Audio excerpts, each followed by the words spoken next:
Hello and welcome to study brains. तो आज के वीडियो में हम बात करेंगे प्रोनाउंस के बारे में। इससे पहले हमने आर्टिकल को ख़त्म किया था। अगर आपने अभी तक वो वाले लेक्चर्स नहीं देखे उनको अच्छे से देख लीजिए और आर्टिकल को कवर कर लीजिए। तो आज की वीडियो में हम प्रोनाउन के बारे में बात करेंगे। देखिए, प्रोनाउन होता क्या है। प्रोनाउन होता है जो हम इंस्टेड ऑफ नाउन इस्तेमाल करते हैं, यानी नाउन के बदले हम उसको इस्तेमाल करते। क्यों करते? क्योंकि नाउन की जो रिपीटेशन होती है, बार बार नाउन जो कंपोजिशन में आएगा वो नहीं आना चाहिए, तो इसके लिए हम प्रोनाउन इस्तेमाल करते हैं। It acts as the subject object of the sentence. ये सेंटेंस में सब्जेक्ट का भी काम कर सकता है और ऑब्जेक्ट का भी काम कर सकता है। अगर सब्जेक्ट का काम करे तो उसको हम सब्जेक्टिव केस या नॉमिनेटिव केस कहेंगे। अगर ऑब्जेक्ट का काम करे तो उसको हम ऑब्जेक्टिव केस कहते हैं। ठीक है, तो यहाँ तक आई होप आपको डेफिनेशन क्लियर हुई होगी प्रोनाउन की। प्रोनाउन सिंपली हम उस वर्ड को कहते हैं जो हम नाउन के बदले सेंटेंस में इस्तेमाल करते हैं। सब्जेक्ट के जगह पे भी आ सकता है और ऑब्जेक्ट की जगह पे भी आ सकता है। जैसे ही हेल्प्ड मी। अब देखिए, ही भी एक प्रोनाउन है और मी भी एक प्रोनाउन है, लेकिन यहाँ पे ये सब्जेक्टिव केस है, सब्जेक्ट की जगह पे आया है, और ये यहाँ पे है ऑब्जेक्टिव केस, ऑब्जेक्ट की जगह पे मी आया हुआ है। आगे हम देखेंगे ऑब्जेक्टिव यानी सब्जेक्टिव जो प्रोनाउंस है वो कौन है और ऑब्जेक्टिव प्रोनाउंस कौन कौन है। तो ऑब्जेक्टिव केस में कौन कौन सा प्रोनाउन आता है और सब्जेक्टिव केस में कौन कौन सा प्रोनाउन आता है, उनका हम आगे अच्छी तरह से टेबल देखेंगे। अब कुछ एग्जाम्पल्स देखते हैं। देखिए, Shahid helped Priya to do the work.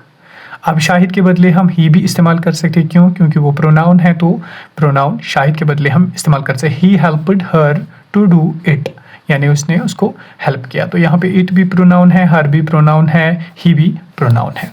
The line fought bravely. अगर हम कहें इट फॉट ब्रेवली तो ये भी ठीक होगा, तो लाइन के बदले हम इट का इस्तेमाल कर सकते हैं। The student tried his best to reach on time. आप स्टूडेंट के बदले यहाँ पर देखिए, जहाँ पर जेंडर जो है क्लियर नहीं होगा तो वहाँ पर हम मेल ही को इस्तेमाल करते हैं। अगर जेंडर मतलब क्लियर नहीं होगा, स्टूडेंट मेल है फीमेल है, तो हम ही का ही इस्तेमाल करते हैं। तो he tried his best to reach on time, तो स्टूडेंट के बदले हम ही इस्तेमाल करते, तो ये क्या है, नाउन के बदले प्रोनाउन इस्तेमाल हुआ है। इसी तरह the baby cried loudly.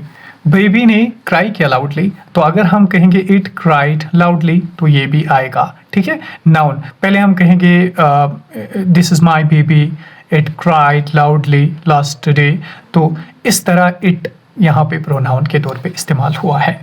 The teacher was busy in the project. अगर हम कहेंगे टीचर की बात कर रहे हैं, for example my teacher is the best teacher, फिर हम कहेंगे he was busy in the project, तो टीचर के बदले ही इस्तेमाल किया, तो यही क्या है, प्रोनाउन है।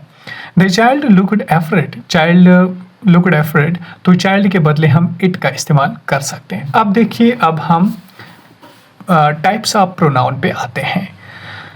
देखिए, कुछ टाइप्स हैं। पर्सनल प्रोनाउन है। पर्सनल प्रोनाउन में इट आता है, मी आता है, वी आता है, अस आता है, she, her, it, then, you, they, he, ये सारे पर्सनल प्रोनाउंस आते हैं। पर्सनल प्रोनाउंस कौन होते हैं? जो इंसानों के साथ इस्तेमाल किए जाते हैं। फॉर एग्जांपल आई मेरे साथ इस्तेमाल होगा, मी मेरे साथ इस्तेमाल होगा, वी हमारे साथ इस्तेमाल होगा, अस हमारे साथ इस्तेमाल होगा, शी इस्तेमाल होगा, एक लड़की के साथ हर इस्तेमाल होगा, तो इनको पर्सनल प्रोनाउंस कहते हैं जो इंसानों से इस्तेमाल किए जाते हैं। अच्छा, इट जो है ना, ये इम्पर्सनल भी होता है और पर्सनल भी होता है। कैसे?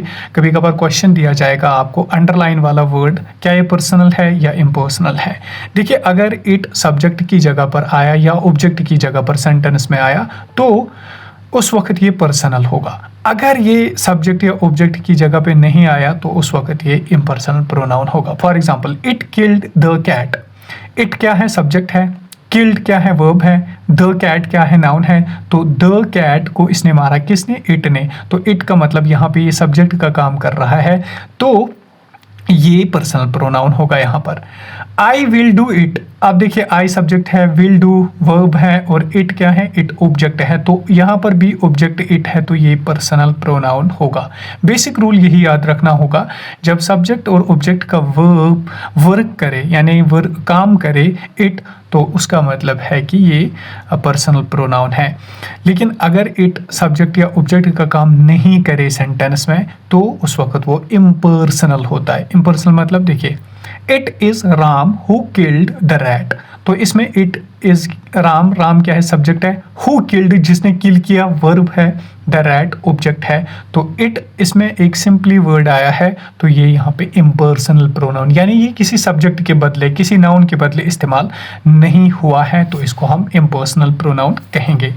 इसके बाद आते हैं पॉजेसिव प्रोनाउंस। पॉजेसिव प्रोनाउंस जो हमें एक पोजीशन दिखाते हैं, mine, yours, ours, hers, theirs, मतलब मेरा, तुम्हारा, उनका, ठीक है। डिमोन्स्ट्रेटिव प्रोनाउन कहते हैं दिस, दीज, दैट और दोज। इनको हम आराम से 1 by 1 पढ़ेंगे, लेकिन फिलहाल मैं इंट्रोडक्शन के लिए आपको बोल रहा हूँ। रेसिप्रोकल प्रोनाउंस भी होता है 5वां किस्म, जिसमें ईच अदर और वन अनदर आता है। डिस्ट्रीब्यूटिव प्रोनाउन में ईच, ईदर, नीदर आता है। इंपॉर्टेंट है, याद रख लीजिए, डायरेक्ट क्वेश्चन कभी कभार दिया जाएगा। अब आते हैं रिफ्लेक्सिव प्रोनाउन पे। देखिए reflexive pronoun my self, her self, you self और देम सेल्फ आता है।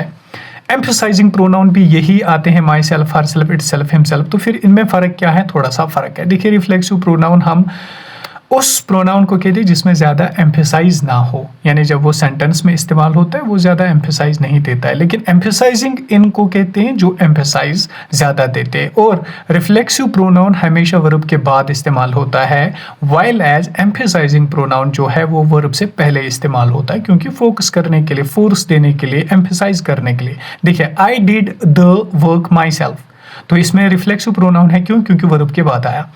आई myself did the work, मैंने खुद ही ये काम किया था। तो इसका मतलब है कि पहले वर्ब से पहले आए तो वो एम्फेसाइजिंग प्रोनाउंस होंगे।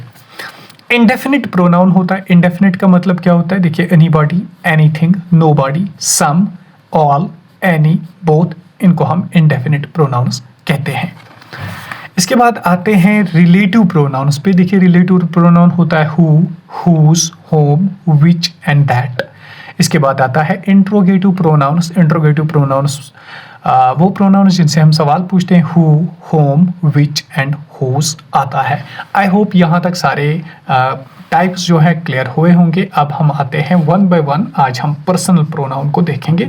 देखिए पर्सनल प्रोनाउन मैंने बोला इसमें कौन कौन सा आता है वो हम देखेंगे। It has 3 cases. इसमें 3 केसेस आते हैं। एक आता है नॉमिनेटिव केस, एक आता है ऑब्जेक्टिव केस, एक आता है पॉजेसिव केस। ठीक है, नॉमिनेटिव केस में अगर हम देखेंगे तो आई और वी फर्स्ट पर्सन आते हैं, यू सेकंड पर्सन आता है, थर्ड पर्सन आता है ही, she, it and they.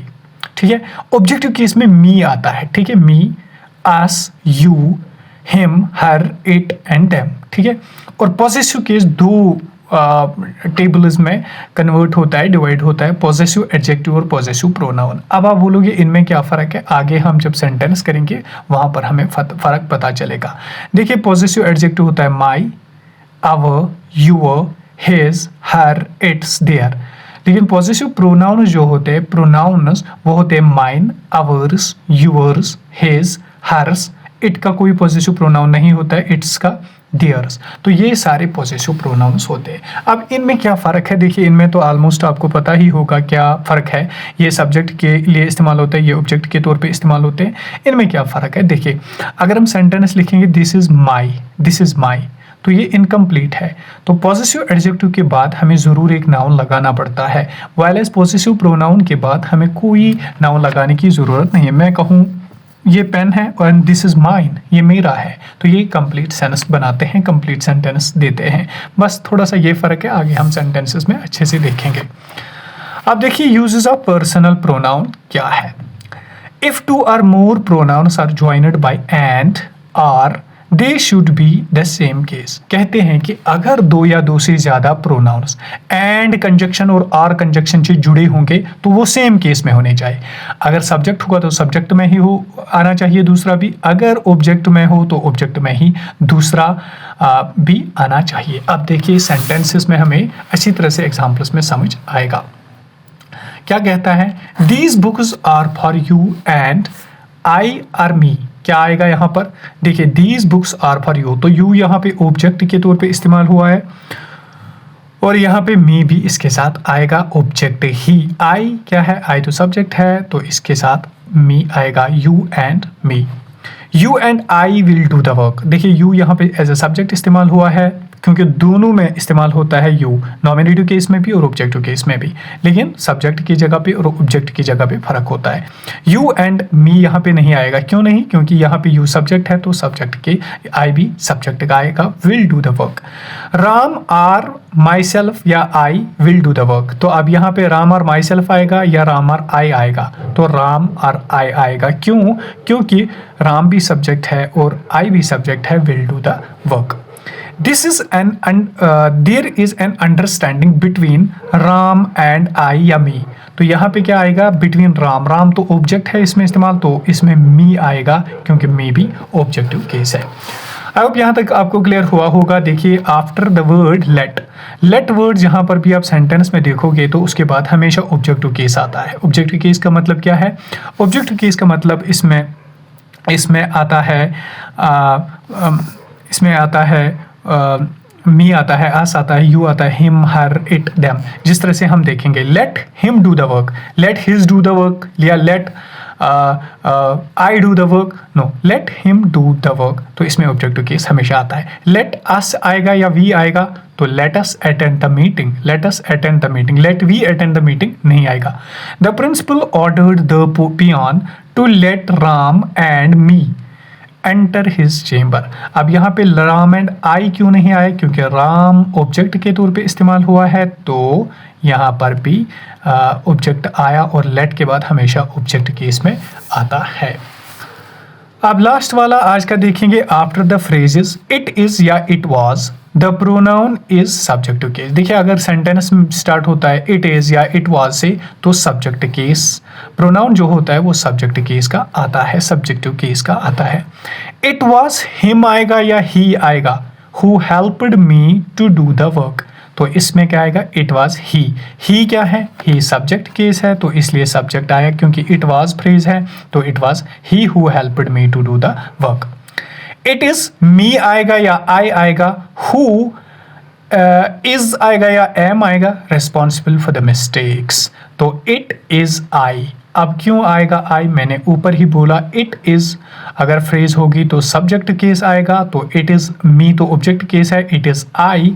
Who is आएगा अब या एम आएगा? तो हु एम आएगा। क्यों? ये एम इस आई के लिए इस्तेमाल हुआ है, तो अगर मैं कहूँ आई इज रेस्पॉन्सिबल तो ये गलत होगा, I am responsible for the mistakes. तो आई होप आपको यहाँ तक क्लियर हुआ होगा। कल हम बाकी चीज़ें, बाकी रूल्स देखेंगे। फिलहाल आप 3 रूल्स आज के याद रख लीजिए।